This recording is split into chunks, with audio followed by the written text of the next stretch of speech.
welcome to Electripreneur Secrets. I'm your host, Clay. This is my esteemed co-host, Mr. Joseph Lucani, the sales bot. And as I say that, the site starts dinging. I had to hit mute. Joseph, how are you? I'm doing really amazing today, man. I'm feeling really good, really inspired. I'm on point. Yeah, I love that. Well, as always, we're here live with you 5 days a week to help you master sales, simplify your pricing, and deliver premium level service. Guys, it might seem like a coincidence, but there is a reason we say it in that order. Sales is the foundation of this pyramid, this business that you're building, right? We have to master the ability to be attractive enough to have people come to us and want our service. Then we have to master the exchange in such a way that we make the most of every prospect, every client who comes into our sphere of influence. Then and only then can we focus on profitability, because a business without profit can survive a while.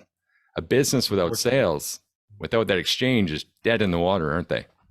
Oh yeah. It's like, one of the things where if you could picture your business being like a boat, you could shoot a shotgun shell right to the center of it, blow a hole in it. But if you can bail it out fast enough, you're not sinking.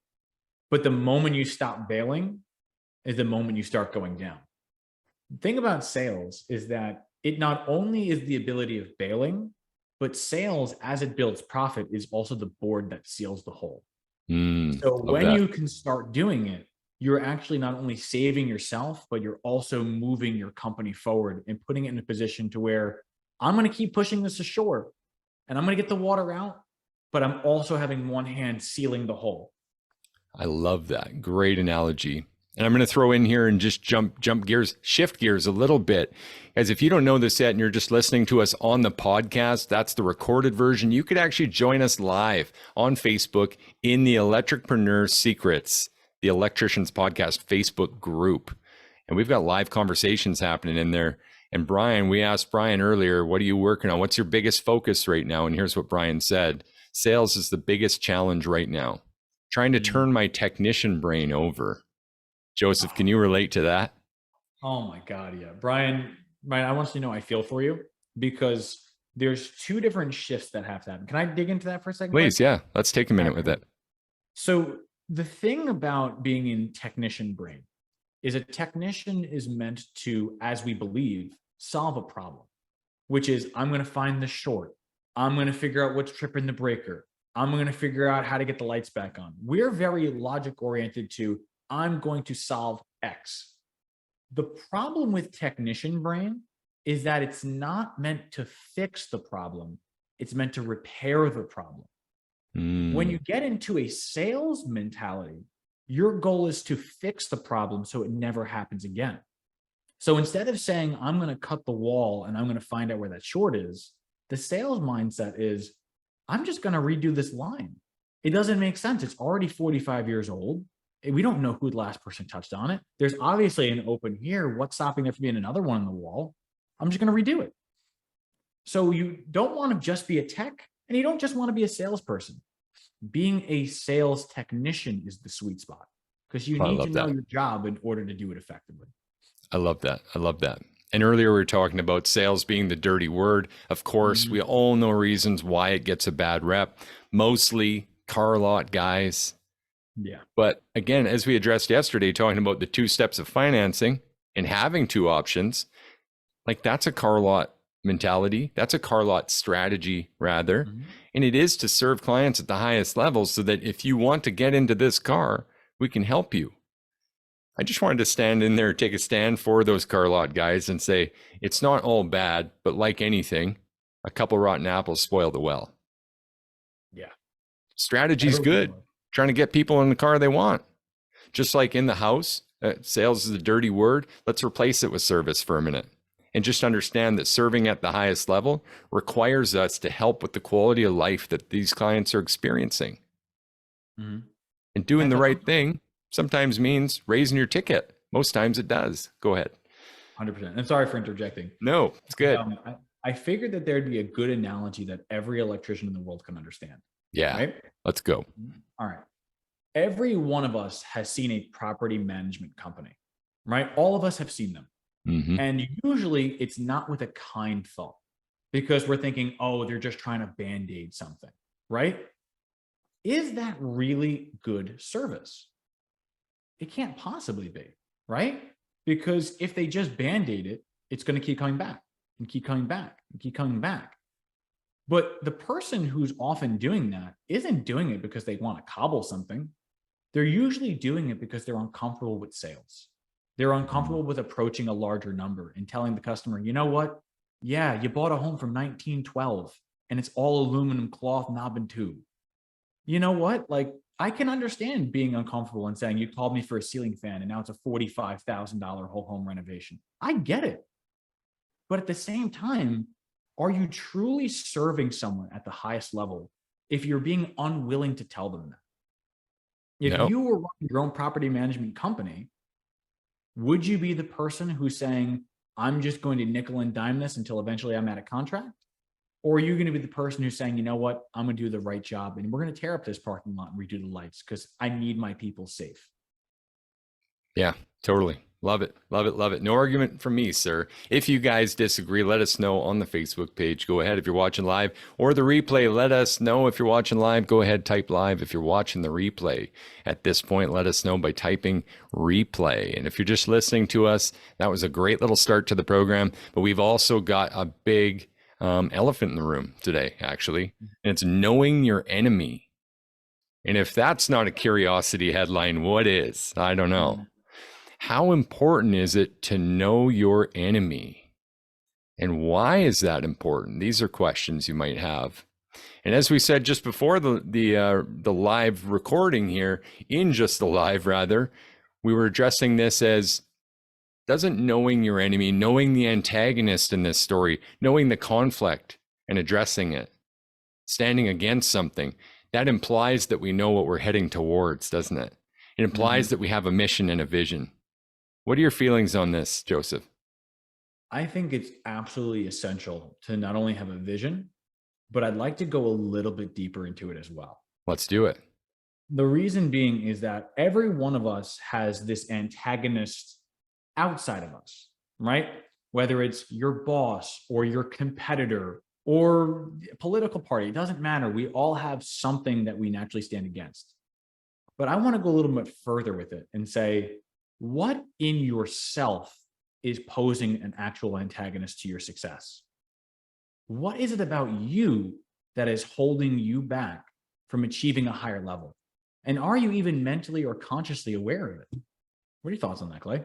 Yeah, that's an interesting deep dive.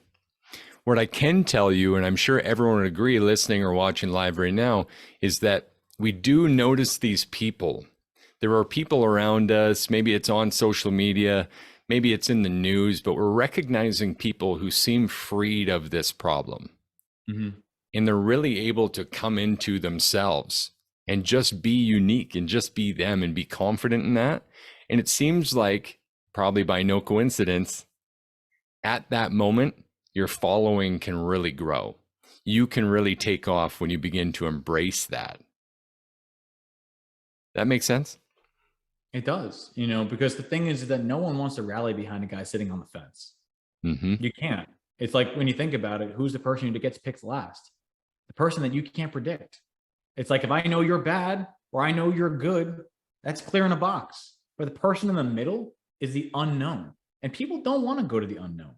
They want to know which side of the fence you're on. It's polarity, brother. It's what we learn in our education as electricians.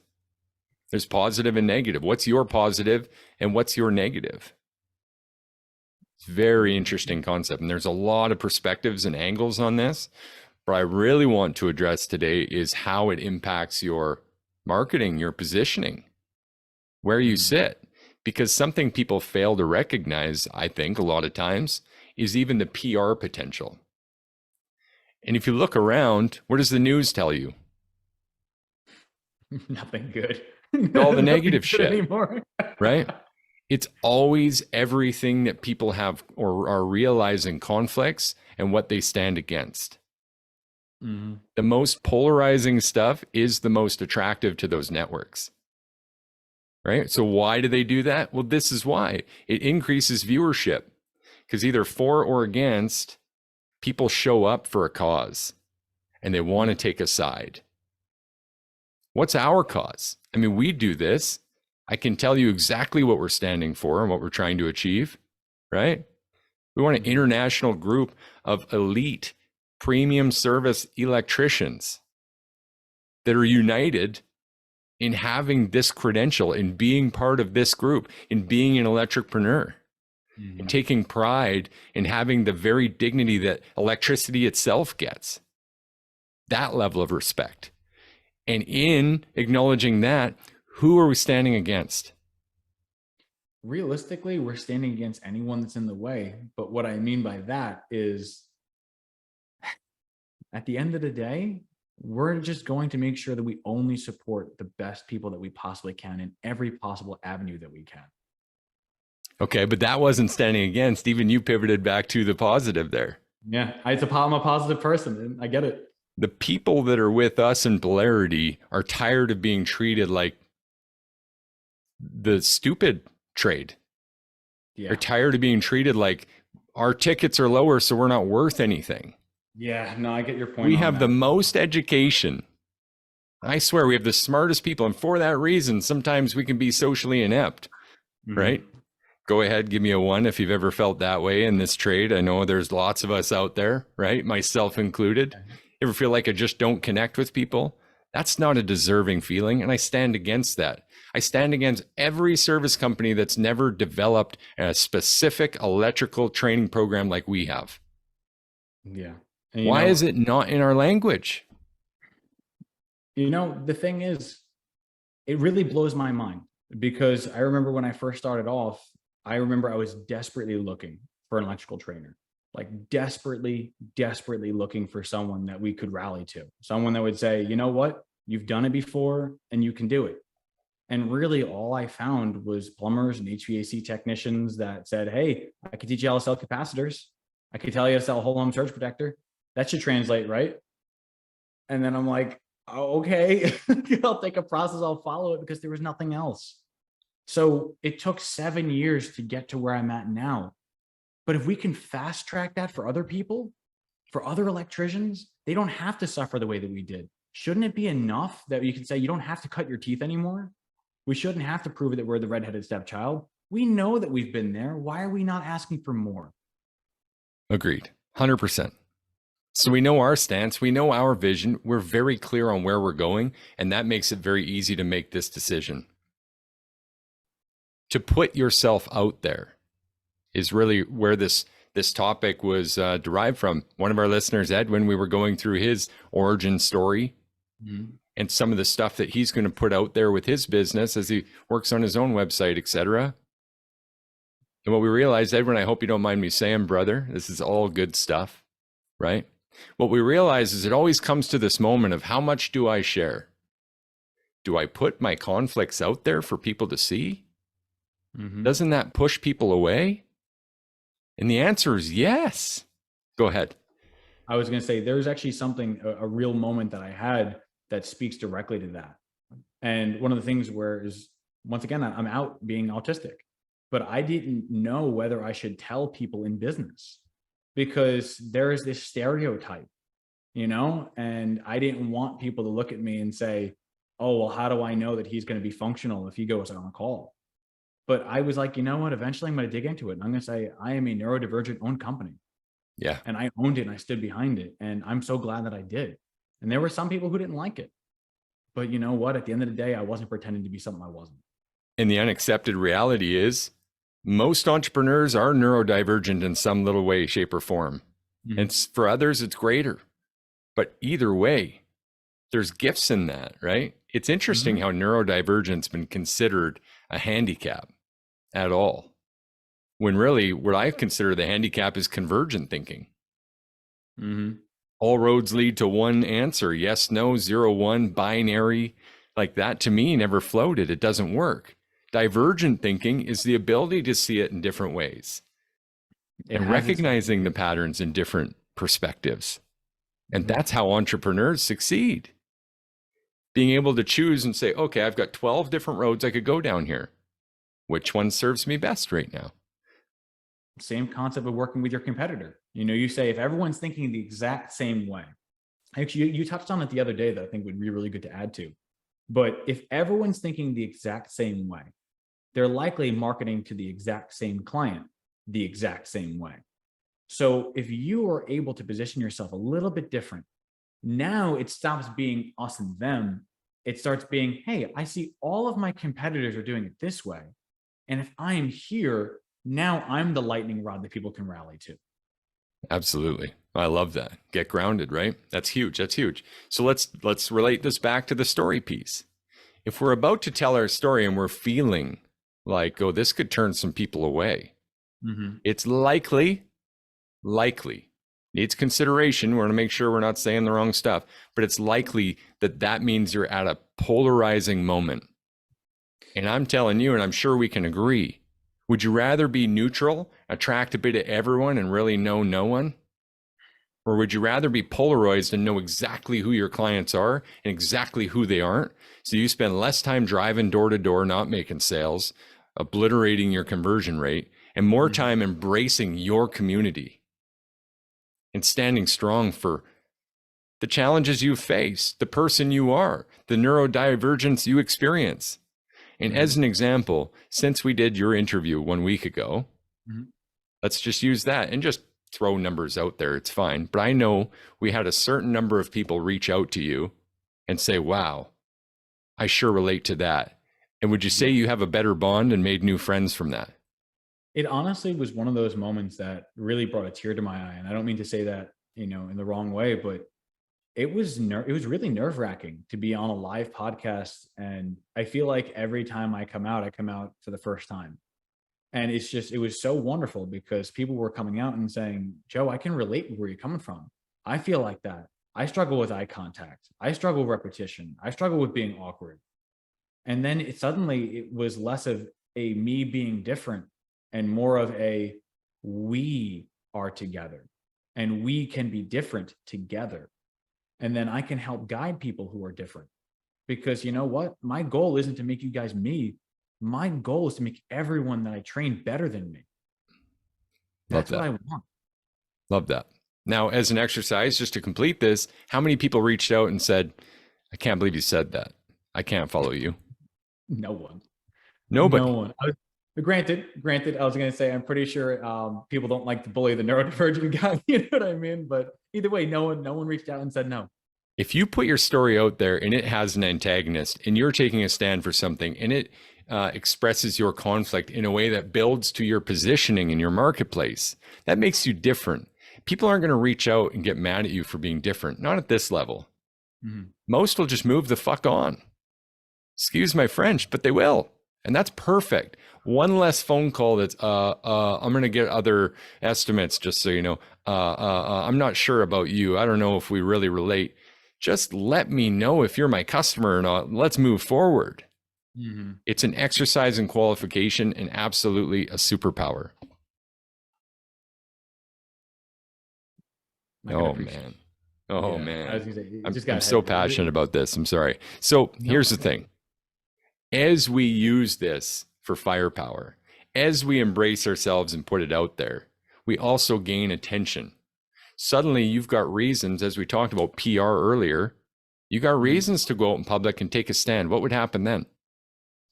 Well, if you were to take a stand on a particular topic, what will end up happening is your clients, the real clients, the ones that are going to be lifelong clients, they're going to relate to that. And they're going to be like, finally, someone who took a stand for something, someone who's not okay with what's going on in the world, someone who's not okay with how this is being handled. I'm glad you took a stand on that. And the fact that you're willing to put yourself out there and risk getting slapped on the jaw, that's a good sign, because you know what? Nothing risked, nothing gained. Yeah. So let's address the number side, which I feel is the biggest objection to this. It's the same reason people don't niche. It's insane. You guys, we got to recognize collectively, speaking to everyone is speaking to no one. Handing out business cards that say residential, commercial, and industrial, and automotive, and marine, and we'll wire lights on your shoes, and we'll do Christmas lights, and we'll do up your Halloween costumes. There's literally nothing that electrons touch that we won't. That no is job too big or too small, right? That's a big freaking net. It's too big. You're speaking to no one. right? So let's refine that and deal with this issue once and for all. How many people are in your community?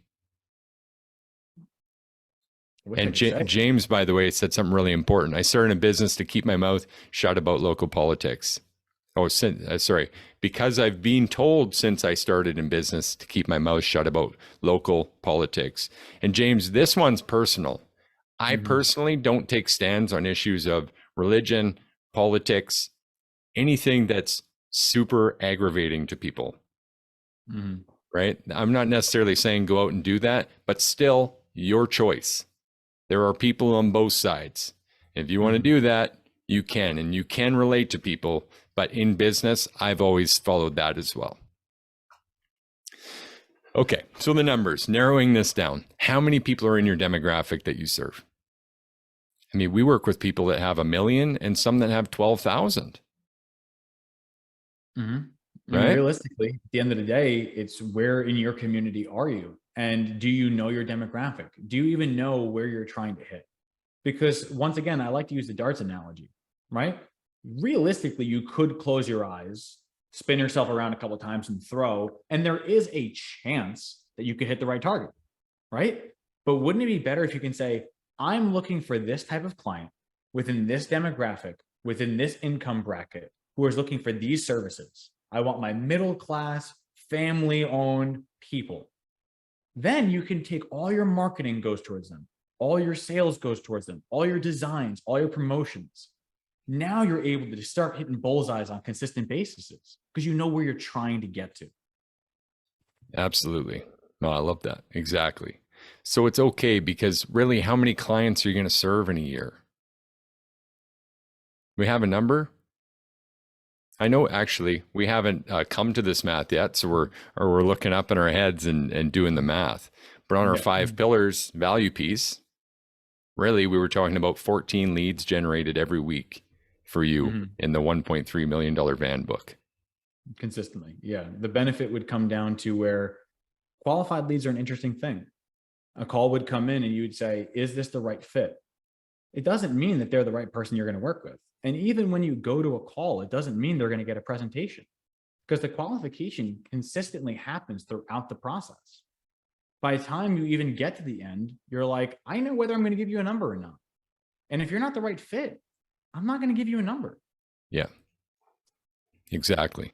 So even in a small community area of like 10,000, we're talking under 10% of the people that you're trying to get awareness and attention from, right? Most communities are 20,000 at least. Now we're under 5%. Increase your area, 50,000, right? 100,000. It's the 1% rule all day long. And the reality is, in that niche, in the way you're trying to relate to people, can you find a 1% community that relates to you and becomes lifetime clients because you actually have a connection, a foundational connection? I can imagine that to be the case because at the end of the day, it's like people want to rally to the same. You know, like I want to play on that team. I want to play on that team. Pick your team, stick to it. And once you do, people will know where to follow. Absolutely. Hate it or love it, there's no money in the middle, as a mentor said to me. So you guys, that's why it's important to know your enemy. And that pretty much concludes this episode. As an action item, really look at some of the things that polarize you. Really look at that. Take a look at it. For Edwin, as we mentioned earlier, it was just a giant push. And I shouldn't say just as in demeaning it, but it's a push to be the most family-centered business in his area. And his story supports that. There's reasons I won't go into. That's his personal story. But when it all lines up, when you identify the conflict, the wall that's in the way, the transformation, the reasons why you're here running on these promises to every client, you really give them something to attach their care to relate to be on the same agenda, the same cause as you. So take action in deciding what that story is. That would be my first action. What is it that I'm going to commit myself to? What is this vision? What is my mission? Maybe some of the most overplayed coaching principles on the planet Guys run in and go, oh, we got to define your vision. We got to define your mission. And everyone's like, fucking why? Mm-hmm. This is why. And it's not only for your clients. Who else does this attract? This attracts literally your also people like myself, your apex players, the people who are like, you know what? I'm not happy somewhere else. And I really respect what this person is doing. And I want to rally behind their cause. So you can get people who are making significant money to make changes to say, you know what? I want to rally a cause that I believe in. And that's the right Absolutely. kind of thing. Absolutely. All-star action. If I may. Sure. Go for it. I want to touch on one. You got one? Yeah, I got one off the top of the head. There was an exercise that I remember learning that really kind of changed a lot of perspective for me. And I remember the exercise is to get into the mirror and literally look at yourself and say, what do I want? And you would say it over and over and over and over again. And the reason why is because the first 10 things you'll say are superficial. You'll say, what do I want? I want money. I want a nice car. I want a beautiful spouse. I want a day off, right? And you just keep going and going and going and going and going. After the 20th, the 30th, you have nothing else to go but deep. You have nowhere. You take all the shit off the top, and what's left is you down to your bare soul. When you can look at yourself in the mirror and you watch that revelation happen, because I remember what I found was I want to stay alive. I want to live. I want to be happy. I don't want to feel in pain anymore. And that was at the end. That was like number 40 or 50 for me. And those were the really life-changing moments where you can say, you know what? Now I know what I want. And now that I know what I want, I know what I stand for. Because as Hamilton said, I love it. If you don't stand for something, what will you fall for? Valid. Nailed it. I love that. Guys, that's a super action. I just want to add one little thing to it. Come back. Let us know. What are you standing for and what are you standing against? You can put it right on the wall. Just standing for, standing against. Let us know and absolutely take action on this stuff and start recognizing that knowing your enemy allows people to know who you're playing for and join your cause. That's it. I'm Clay. This is Joseph. Thank you for attending another episode, listening again, or joining us live on Electripreneur Secrets, the Electric Podcast. We're here to help you master your sales, simplify your pricing, and deliver premium level service. And as you heard here today, we're definitely with and for powerful electricians who want to take a stand and rise for this. And we're definitely against anyone who wants to generalize and put us in the back of the pack and not serve us specifically with the stuff that we need. Cheers to your success.